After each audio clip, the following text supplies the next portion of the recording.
नमस्कार मित्रों, बहुत बहुत स्वागत है आपका एलविन क्लासेस के यूट्यूब प्लेटफॉर्म पे। हम परीक्षाओं में बार बार पूछे जाने वाले जो महत्वपूर्ण प्रश्न हैं उनकी एक श्रृंखला के साथ उपस्थित हैं आप लोगों के सामने।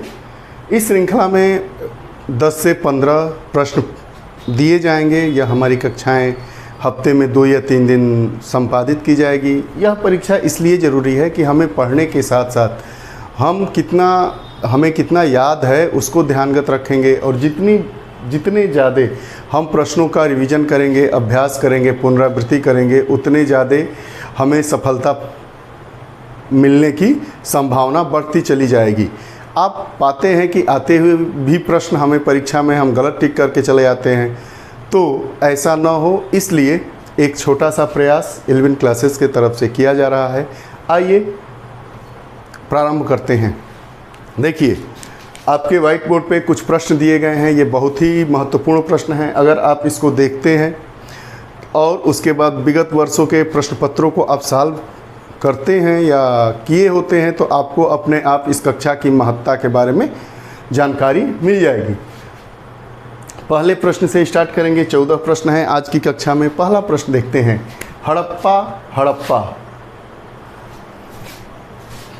हड़प्पा निम्नलिखित में से किस सभ्यता से संबंध है?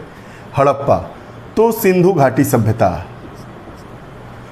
हड़प्पा का विकसित नगरीय स्वरूप सर्वप्रथम खोजा गया सिंधु घाटी सभ्यता 1921 में दयाराम साहनी जी के द्वारा। 1931 में दयाराम साहनी के द्वारा सिंधु घाटी सभ्यता से संबंधित हड़प्पा स्थल को खोजा गया। यह वर्तमान में जो हड़प्पा है पाकिस्तान के मुंटेगरी ज़िले में स्थित है। पुनः देखेंगे, यह हड़प्पा निम्नलिखित में से किस सभ्यता से संबंध है? तो सिंधु घाटी सभ्यता का खोजा गया स्थल है हड़प्पा। उसके बाद 1921 में दयाराम साहनी द्वारा इसकी खोज की गई थी। दूसरा प्रश्न, प्रथम बौद्ध संगीति। इस बौद्ध संगीति को हम बौद्ध महासभा भी कई परीक्षाओं में देखते हैं कि आता है, तो चाहे वो बौद्ध संगीति का है चाहे महासभा का है, उसको हम देखेंगे। प्रथम बौद्ध संगीति कहाँ हुई थी? तो प्रथम बौद्ध संगीति राजगृह में हुई थी। प्रथम बौद्ध संगीति राजगृह में हुई थी। राजा उस समय थे, अध्यक्षता की थी महाकश्यप ने।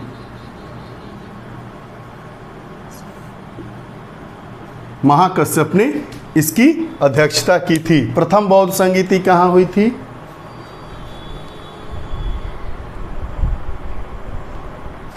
हाँ, प्रथम बौद्ध संगीति महासभा राजगृह में हुई थी। सप्तकर्णी गुफा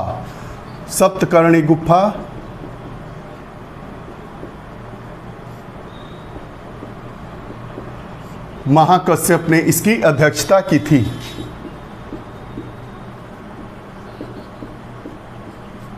अगला प्रश्न, अजंता एवं एलोरा की गुफाएं किस नगर में स्थित है? अजंता एवं एलोरा की गुफाएं औरंगाबाद में स्थित है। अजंता एवं एलोरा की गुफाएं किस नगर में स्थित है? ये भी प्रश्न बार बार पूछा जाता है। तो अजंता एवं एलोरा की गुफाएं औरंगाबाद में स्थित है। औरंगाबाद कहाँ है? महाराष्ट्र में। महाराष्ट्र राज्य के औरंगाबाद नगर में अजंता एवं एलोरा की गुफाएं स्थित हैं। अगला प्रश्न, कालिदास किसके शासन काल में थे? तो कालिदास किसके शासन काल में थे? तो कालिदास चंद्रगुप्त द्वितीय के शासन काल में थे। कालिदास किसके शासन में थे? तो चंद्रगुप्त द्वितीय के शासन काल में थे। इन्हीं को विक्रमादित्य भी कहा जाता है।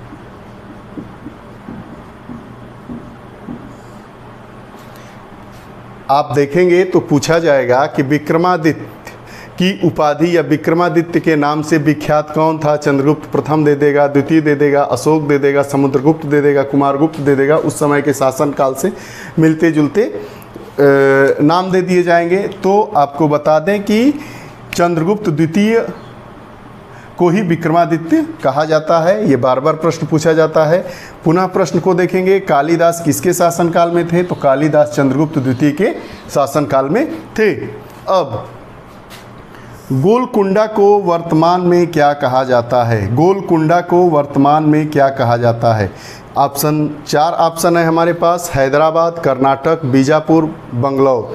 गोलकुंडा को वर्तमान में क्या कहा जाता है? चार ऑप्शन है, हैदराबाद, कर्नाटक, बीजापुर और बंगलौर। तो गोलकुंडा को वर्तमान में हैदराबाद कहा जाता है। गोलकुंडा को वर्तमान में क्या कहा जाता है?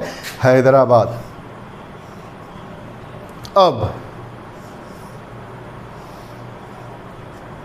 जहांगीर महल कहाँ स्थित है? जहांगीर महल कहाँ स्थित है? चार ऑप्शन है, दिल्ली, औरंगाबाद, आगरा, लाहौर। जहांगीर महल कहाँ स्थित है? चार ऑप्शन है, दिल्ली, औरंगाबाद, आगरा और लाहौर। तो ये आगरा में अवस्थित है।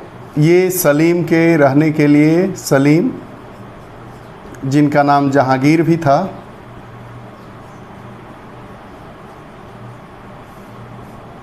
को रहने के लिए इनके पिताजी के द्वारा बनाया गया महल था। जहांगीर महल कहाँ स्थित है? चार ऑप्शन है, दिल्ली, औरंगाबाद, आगरा, लाहौर। तो जहांगीर महल आगरा में स्थित है। कौन बनवाया था? तो जहांगीर के रहने के लिए जहांगीर के पिताजी के द्वारा बनाया गया था। जहांगीर का एक और नाम मिलता है सलीम। अस्थाई बंदोबस्त, अस्थाई बंदोबस्त किससे किया गया था? अस्थाई बंदोबस्त किससे किया गया था? तो अस्थाई बंदोबस्त चार ऑप्शन दिया गया है, जमींदारों से, किसानों से, मजदूरों से, व्यापारियों से। तो अस्थाई बंदोबस्त जमींदारों से किया गया था। Lord William. बंदोबस्त किसके द्वारा किया गया था? तो जमींदारों से, किसानों से, मजदूरों से, व्यापारियों से। तो लॉर्ड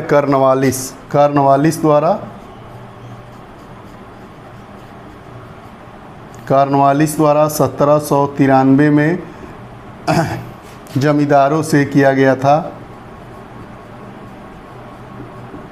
जमींदारों से, ठीक है। यह बंदोबस्त का एक तरीका था, लगान पर खेत दिए जाने से संबंधित था। पुनः इसको देखेंगे, अस्थाई बंदोबस्त किससे किया गया था? तो जमींदारों से किया गया था, लॉर्ड कॉर्नवालिस के द्वारा, वर्ष 1793 में। अगला प्रश्न, भारत में प्रथम जनगणना कब हुई? इस पर दो प्रश्न पूछे जाते हैं। भारत में प्रथम जनगणना कब हुई और भारत में प्रथम 10 वर्षीय जो इस समय हो रही है जनगणना, प्रथम 10 वर्षीय जनगणना कब प्रारंभ की गई थी? तो भारत में प्रथम जनगणना की बात करें तो हम 1872, भारत में प्रथम जनगणना 1872 में की गई थी और प्रथम 10 वर्षीय जनगणना 1881 में की गई थी। भारत में प्रथम जनगणना 1872 में की गई थी, प्रथम 10 वर्षीय जनगणना 1881 में की गई थी। जो हमारा प्रश्न पूछ रहा है कि भारत में प्रथम जनगणना कब की गई थी, तो सन 1872 में। उस समय कौन लॉर्ड था? तो देखते हैं। में जनगणना हुई थी उस समय लॉर्ड मेयो थे और 1881 में लॉर्ड रिपन थे।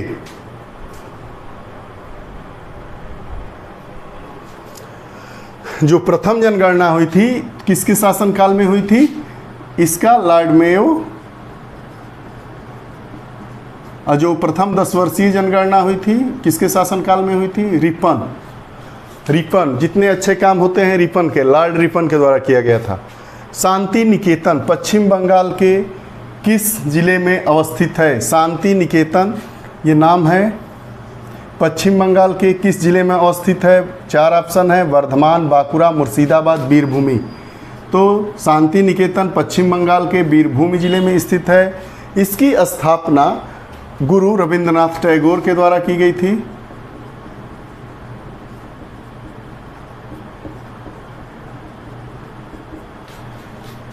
शांति निकेतन पश्चिम बंगाल के किस जिले में अवस्थित है? 4 ऑप्शन है, वर्धमान, बांकुड़ा, मुर्शिदाबाद, बीरभूमि। तो बीरभूमि जिले में पश्चिम बंगाल के शांति निकेतन की स्थापना रविंद्रनाथ टैगोर के द्वारा की गई थी। इन्हें गुरुदेव भी कहा जाता है, इनको गुरुदेव की भी उपाधि दिया गया था। अब अगला प्रश्न, 10वां प्रश्न, गांधी जी ने परिवार नियोजन हेतु क्या तरीका अपनाया था? तो आत्मनियंत्रण। 4 ऑप्शन है, गांधी जी ने परिवार नियोजन हेतु क्या तरीका अपनाया था? ऑप्शन ए आत्मनियंत्रण, बी नसबंदी, सी निरोध और डी लूप। तो ए आत्मनियंत्रण। गांधी जी आत्मनियंत्रण को ही, संयम को ही अपना नियम मानते थे।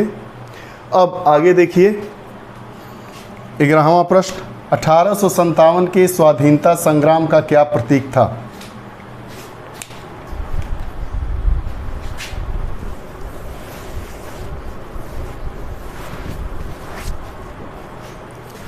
(1857 के स्वाधीनता संग्राम का प्रतीक क्या था? 4 ऑप्शन है, कमल और रोटी, बाज, रुमाल, 2 तलवारें। फिर से ऑप्शन देखेंगे, कमल और रोटी, बाज, रुमाल, 2 तलवारें। तो 1857 के स्वाधीनता संग्राम का प्रतीक क्या था? कमल और रोटी। भारत में सती प्रथा को समाप्त किया गया था। भारत में सती प्रथा को समाप्त किया था, किसने समाप्त किया था? यह प्रश्न यह पूछ रहा है कि जो सती प्रथा थी उसको किसने समाप्त किया था। इससे संबंधित 2 प्रश्न आते हैं। सती प्रथा किसके अनुरोध पर समाप्त किया गया था, उसके बाद सती प्रथा को किसने समाप्त किया था। तो 4 ऑप्शन है, गांधी जी, डलहौजी, बेंटिक और कर्जन।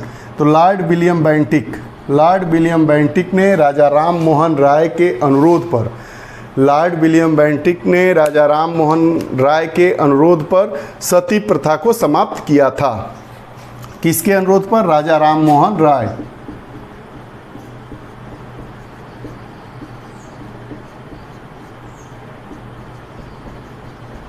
राजा राम मोहन राय के अनुरोध पर, निवेदन पर, कहने पर भारत में सती प्रथा को लॉर्ड विलियम बेंटिक के द्वारा समाप्त किया गया था। अगला प्रश्न, लाहौर षड्यंत्र कांड में किस क्रांतिकारी को फांसी नहीं दी गई थी? लाहौर षड्यंत्र कांड में, लाहौर षड्यंत्र कांड में किस क्रांतिकारी को फांसी नहीं दी गई थी? 4 ऑप्शन है, बटुकेश्वर दत्त, सुखदेव, राजगुरु, भगत सिंह। तो हम जानते हैं कि सुखदेव को, राजगुरु को और भगत सिंह को फांसी दी गई थी, बटुकेश्वर दत्त को फांसी नहीं दी गई थी। हमारा ऑप्शन ए सही है। अगला, भारतीय राष्ट्रीय कांग्रेस ने पहला असहयोग आंदोलन किस वर्ष प्रारंभ किया था? असहयोग आंदोलन की बात किया गया है। असहयोग आंदोलन, भारतीय राष्ट्रीय कांग्रेस ने पहला असहयोग आंदोलन किस वर्ष प्रारंभ किया था? 4 ऑप्शन है, 1917, 1918, 1920 और 1928। हम जानते हैं कि भारतीय राष्ट्रीय कांग्रेस द्वारा, जिसकी अध्यक्षता गांधी जी ने किया था, पहला असहयोग आंदोलन वर्ष 1920 में प्रारंभ किया गया था। लेकिन 1922 में चौरी चौरा का कांड होने के बाद इसे स्थगित कर दिया गया था। 1922 में चौरी चौरा का जो कांड हो गया था, 5 फरवरी 1922 को, तो उसमें इसको क्या कर दिया गया था? इसको ख़त्म कर दिया गया था, रोक दिया गया था। आज हम 14 प्रश्नों को हल किए। यह बहुत ही महत्वपूर्ण प्रश्न है। आपको यह कक्षा कैसी लगती है? अगर आपको यह कक्षा अच्छी लगती है तो इसे अपने मित्रों तक शेयर करें। आप नए पाठक हैं तो इस चैनल को सब्सक्राइब करना ना भूलें। आप अपने विचार कमेंट में ज़रूर दें, और अगर आप हमसे जुड़ना चाहते हैं तो हमारा टेलीग्राम नंबर और व्हाट्सएप नंबर 7081788388 पर आप अपना नाम भेजकर जुड़ सकते हैं। आप हमारे साथ ऐसे ही बने रहिए। बहुत बहुत धन्यवाद।